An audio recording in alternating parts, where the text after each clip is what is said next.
Seja muito bem-vindo ao podcast Bonde da Alegria, com participação de Murilo de Carvalho, Gisanelli Franco, Giovanna Cassita, Samar Victor e Diana Valero. Hoje a gente vai falar sobre um filme, O Nome da Rosa, que retrata perfeitamente a transição entre a era medieval, com um pensamento mais teológico, para uma era mais racional, com um pensamento mais científico.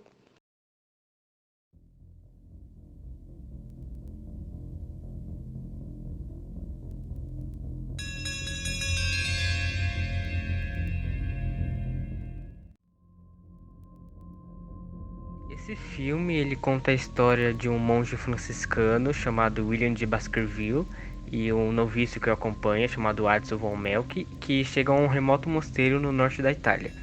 E o William ele pretende participar de um conclave para decidir se a igreja deve doar parte de suas riquezas. Ele foi lá para isso, mas a atenção é desviada por vários assassinatos que começam a acontecer no mosteiro.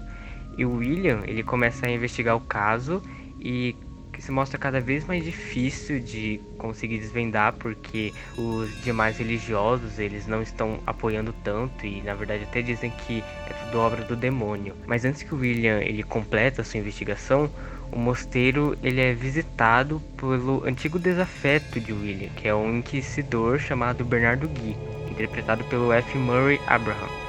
E esse inquisidor ele tá meio que determinado a erradicar a heresia daquele mosteiro através da tortura, até ameaçando William para ele não continuar na sua busca.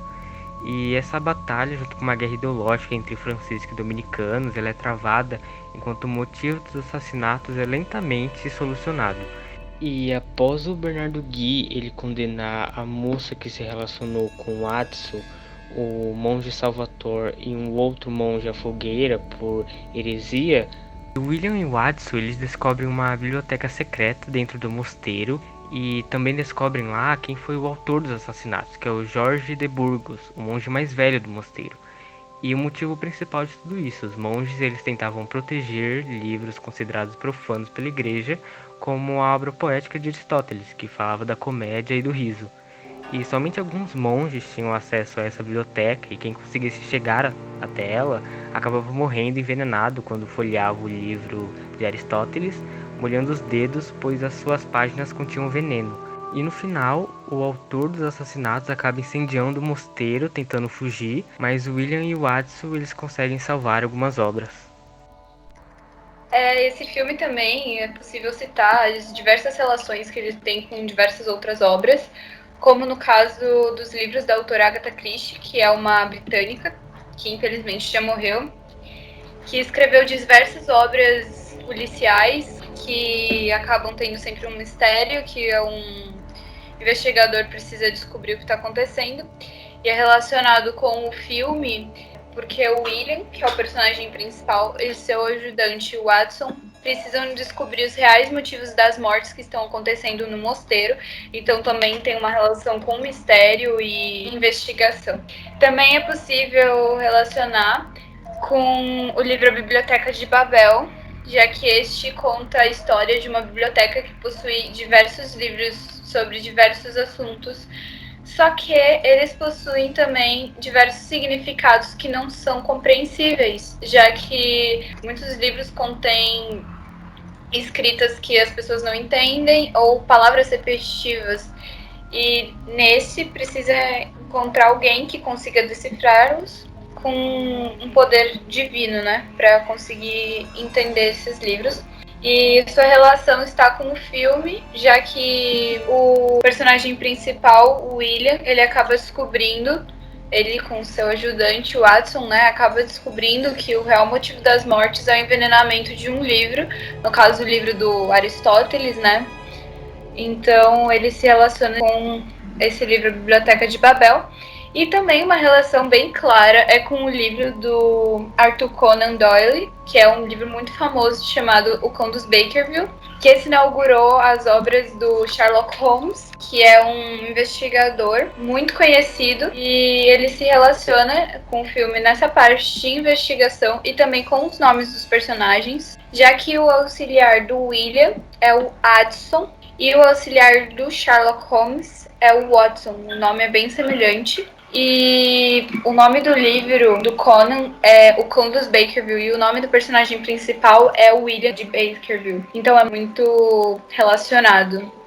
Justamente, além de toda essa intertextualidade aí, né? O filme em si é uma adaptação, né, do romance do escritor italiano Umberto Eco, de 1980 ele lançou. E o filme ele conta com atores do tipo Valentina Vargas, que interpreta a garota que não é revelado o nome, o Sean Connery, que é o William de Baskerville, e tem o Christian Slater também, que interpreta o Atzo, né? Que é o ajudante lá do William. E o filme saiu 6 anos depois do romance, né? Então, em 1986. Sim, e é dirigido pelo Jean-Jacques Annaud e recebeu diversos prêmios depois da estreia. E é interessante como que o filme ele consegue tratar de vários assuntos nesse período entre a transição da Idade Média para a modernidade. Entre eles, a gente tem as bibliotecas que eram restritas, o poder aquisitivo da igreja, a pobreza dos camponeses, os movimentos hereges e o poder da Santa Inquisição e até sobre a visão sobre as mulheres daquela época. Sim, extremamente misógino, que tratava elas como demoníacas, causadoras do pecado e até feiticeiras.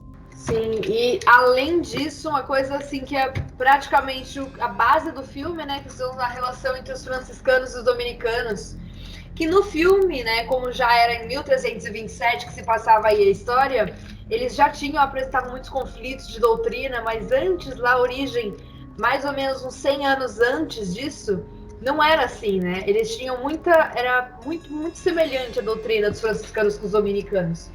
E essas ordens religiosas surgiram ambas com o objetivo de acabar com a heresia, lá para 1210. E aí surgiram e era muito parecido, só que aí com o passar do tempo foi diferindo, como a gente pode ver no filme, né? Até como aquela parte lá da roupa de Jesus. Eles estão discutindo. Os franciscanos acham que Jesus não era dono das próprias roupas, porque a doutrina franciscana sempre foi uma doutrina muito de amar sem ser amado, dar sem que tenham te dado algo, sempre muito voltado para humildade, simplicidade, se libertar de todas as coisas terrenas possíveis. E os dominicanos, por outro lado, não. Com o passar do tempo, eles diferiram muito disso, tanto que eles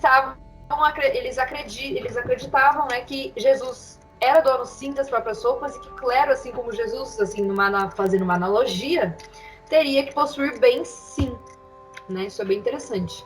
É verdade. Isso. O filme assim mostra bem de que a Igreja Católica, que sempre foi um órgão homogêneo, separou em duas partes separadas. De que eles tinham e essas ordens, elas tinham discussões entre si mesmos, como o filme mostra o debate que eles tiveram. Os dominicanos sempre apoiando o clero ter bens e os franciscanos apoiando que o clero não deveria ter bens. E não só isso, os dominicanos eles eram muito mais rígidos. Eles até acreditavam que você não podia rir, que você não podia rir de nada nunca, porque é contra as diretrizes da seriedade da igreja. Já os franciscanos diziam que rir é uma coisa normal do ser humano. Os dominicanos usavam o argumento de que Jesus não riu na Bíblia e de que deformava o rosto, então era uma coisa demoníaca, porque tudo que deformava o comum, o normal, era demoníaco. Já os franciscanos falavam que a Bíblia não diz que Jesus não riu também, então Jesus pode ter rido. E isso vira um debate até que, quando o franciscano dá um argumento bom, os dominicanos sempre fogem, porque eles nunca têm um argumento muito válido comparado com os franciscanos. E o acesso da biblioteca também tem muita relação com isso, porque ali tinha um saber que ainda era estritamente considerado pagão pelas pessoas, especialmente os textos de Aristóteles que foram citados, e isso serve tanto para constituir o critério da relação entre o cristianismo, que era a teologia e a doutrina cristã, e a filosofia e a ciência dos antigos. Então é por isso que a biblioteca tem que ser secreta, e essa representação também de ter um labirinto tem muita relação com isso, e ela tem que ser secreta porque ela inclui obras que não estão devidamente interpretadas no contexto do cristianismo medieval. E como foi citado, podia ameaçar a doutrina cristã. Sim, eles tinham um forte pensamento para as pessoas não terem a possibilidade de ter uma nova visão sem ser a teocêntrica, né? Eles queriam que a igreja sempre tivesse certo e sempre tá nesse lado. Porque se as pessoas não fizessem isso, elas teoricamente estariam indo pro lado do demônio e estariam cometendo heresia, né? Sim, sobre essa questão do demônio, é uma questão que a gente vê até em algumas séries de hoje, como Lucifer, que quando os assassinatos começaram a acontecer, os monges, as pessoas que estavam naquele mosteiro, todos estavam, meu Deus, é o fim do mundo e o diabo tá por trás disso e tal. Mas na realidade, quem tava por trás de todo o mal era uma pessoa que eles acreditavam ser do bem, né? E o mal, na realidade, não tá em forças sobrenaturais, mas tá nas pessoas em si. É verdade, isso é só mais uma amostra de que, na época, qualquer tipo de mal que acontecesse, eles jogavam pra longe do ser humano. Eles não queriam culpar eles mesmos dos erros dele. E sempre jogavam pra algo sobrenatural, de que um ser fez isso e não eles. Sim, e também a gente pode relacionar isso com os próprios erros que essa sociedade cometia, né? Eles falavam que qualquer coisa era heresia, mas eles em si, os próprios monges, os próprios padres, os papas, eles cometiam muitos erros que na época era considerado errado, né? Então muitas vezes eles amavam alguém, mas para um monge isso não era permitido. Muitas vezes eles tinham relações sexuais, mas também não eram permitido, e entre diversas outras coisas. Eles culpavam a população por tudo, exatamente qualquer coisa, mas eles em si cometiam muitos pecados. E o que enfatiza essa hipocrisia e o falso moralismo que havia na Igreja Católica durante essa época é o cenário do filme e como que o diretor consegue trabalhar com esse clima sombrio muito forte, que é enfatizado pela fotografia, que é utilizada em diversas cenas, a iluminação natural, e é até a escolha do diretor em filmar em uma colina perto de Roma e no mosteiro Kloster Eberjacke, nos arredores de Frankfurt, na Alemanha, que contribui muito para isso. E até a utilização de um estilo artístico que ainda não tinha surgido no período que o filme se passa, que é o barroco, para a iluminação das cenas, da composição dos personagens, dos ambientes, cenários e etc. O filme também usa uma arquitetura muito românica, né? Já que ele não utiliza muitos vitrais, é um lugar mais escuro, mais fechado, a gente pode dizer assim, né? Além da arquitetura, que é muito bem representada no filme, também tem a questão da roupa, que é muito diferente, mas é interessante e tá bem de acordo com o que a gente já conhece como vestimenta normal daquela época. E essas vestimentas, elas diferenciavam as ordens dentro do mosteiro. Tem até uma cena em que tem uma discussão e tem alguns monges de vermelho, outros de preto e outros com uma roupa marrom.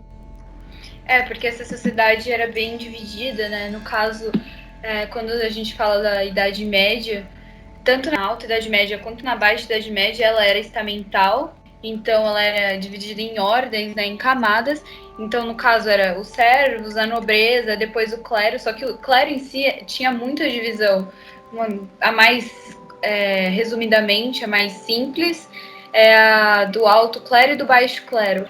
As pessoas que vinham de camadas mais baixas da população, então, por exemplo, os servos, que queriam virar do clero, eles geralmente ficavam no baixo clero, já que eles não ganhavam muito poder com o tempo. As pessoas que vinham já da nobreza, eles ganhavam mais poder e acabavam indo, já que eles tinham mais poder, eles acabavam indo pro alto clero, né? E obviamente pegando poderes maiores e responsabilidades também.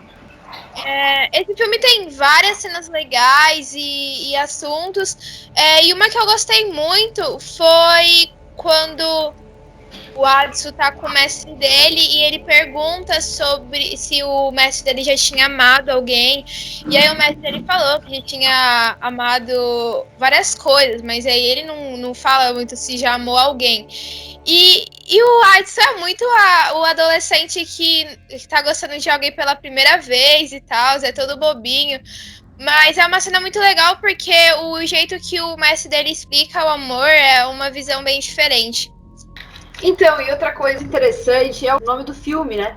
Que, abre aspas, o nome da Rosa, foi colocado esse nome, né, no romance, inclusive, para não dar para o leitor um caminho certo para pensar. Não dá para ninguém falar, o nome da Rosa é isso, porque muitas pessoas se enganam, não é o nome da garota. É um nome que está em aberto aí, o nome da Rosa. Rosa pode significar muitas coisas. Então, é uma coisa que confunde o leitor e deixa aberto a muita imaginação.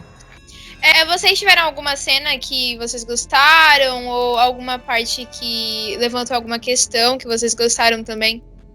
Eu achei interessante a forma como o filme conseguiu relacionar essa transição do pensamento mais nacionalista com o personagem do William de Baskerville. Porque ele tem uma postura mais humanista e mais racional para desvendar o mistério, num lugar e num momento que era muito ligado pela fé. Então você percebe muito essa diferença. A parte de chegar e querer investigar as coisas e querer correr atrás e não somente explicar como a sociedade explicava que era tudo levado em base no demônio, obra do demônio, né? Sim, sim. As partes que eu achei mais legais assim do filme foram as de discussão, né, de debate, e as de investigação, que eles estavam tentando descobrir o que tinha acontecido sobre os homicídios ou suicídios, né, e tal. Então, no geral, esse filme fala sobre a relação da passagem da época mais medieval, né, da época do feudalismo, para a forma mais racionalista, para um humanismo em si, né, que as pessoas estavam começando a levar a ciência como em base e não somente a parte religiosa, tirando um pouco esse teocentrismo para o antropocentrismo, que as pessoas começaram a pensar e levar como ser humano base das coisas e não somente as coisas obras de Deus. E é isso. Bom, esse foi o nosso podcast de hoje e toda a reflexão sobre o filme. Espero que você tenha gostado e até o próximo. Tchau. Tchau! Tchau, gente. Até!